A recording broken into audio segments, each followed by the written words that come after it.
So 417 just got done with it, and the interesting world of sports has gotten even more intriguing. Had a lot of name changing going out there with stadiums, statues coming down, team names. It's been a discussion. But one of them out there is a player, never saw him play in college, but through highlights, saw him playing in NFL, and he was a beast.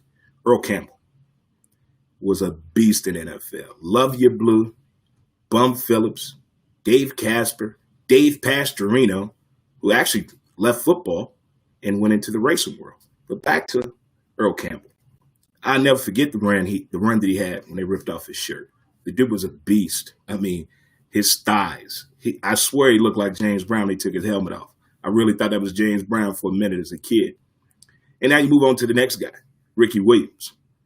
Had one of the most high-profile collegiate careers of all time. Run, Ricky, run. I mean, Ricky Williams was a beast.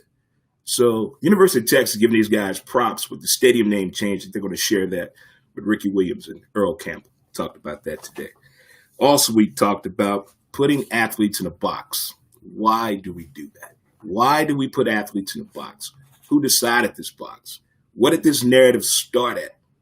When you put people in a box, you're minimizing their opportunities. You're minimizing their performance. The maturation of an athlete from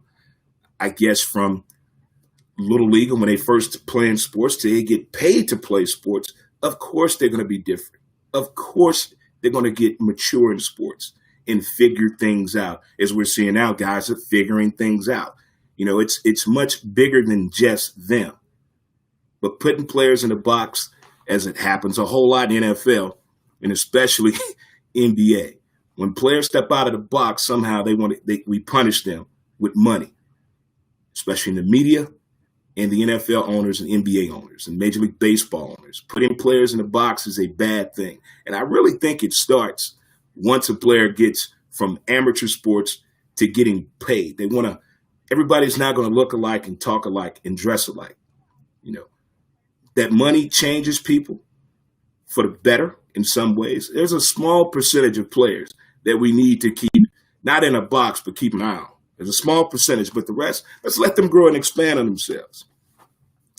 We talked about owners and coaches. They don't communicate well.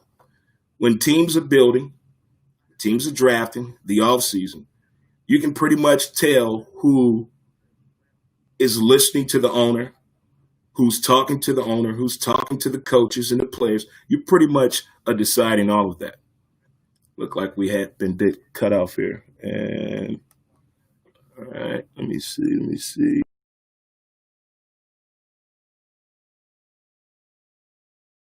On here, we're back on. Sorry for that. We're back on. Let's see. All right, we're back on. Sorry about that, guys. Sorry about that. So we talked about the owners and the coaches' communication.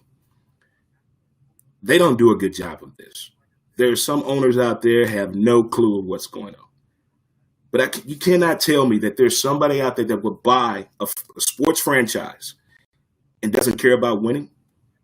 But if you look at the teams that have never made the postseason throughout sports, I don't care what your sports that you like. Just look at the teams that never made the postseason. Look at the players that were on that team. Now look at the owner. Nobody's talking. Nobody's talking. But the teams that do talk together, you can tell the past few weeks, Kansas City been talking like a sumbitch. Cleveland been talking.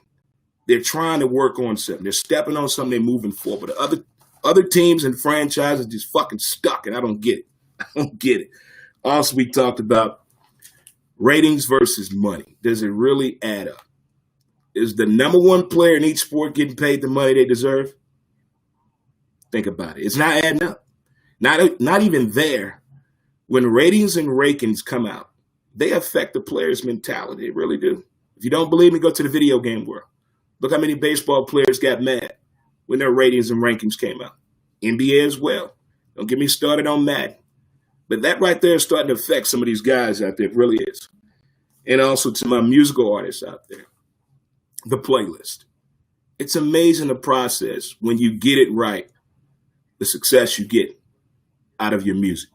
When the playlist does not go as well as the fans want, but they're still a fan of you and they listen to your music and the fan is saying, why wasn't this song here or here or here? I bring that up with Tribe Called Quest, Midnight Marauder, putting that album together. That's an interesting story, as well as Sting's album, Brand New Day. How they come up with the way to put the songs in the order that they're played for us to listen to. It's a hellfire thing. Tell my podcasters out there, I got a young lady I've been working with, Ladora Boyd. She has a podcast coming out very, very, very soon. Lot of talent here. I'm looking forward to her podcast. Don't get me wrong. Looking forward to it. I'm enjoying listening to all these great podcasts out here, man. Really am. It's some music podcasts out here that are amazing. Amazing. Also on this Way Back Wednesday, don't forget to go out and grab Luke Murphy's latest book, Red Zone. You can get it on Amazon.com today. Also, don't forget to visit whostoblame.com. You guys enjoy the rest of your day. Peace. Oh, I forgot this. Let's high five it. Let me hug it out. All right, there we go. See you guys.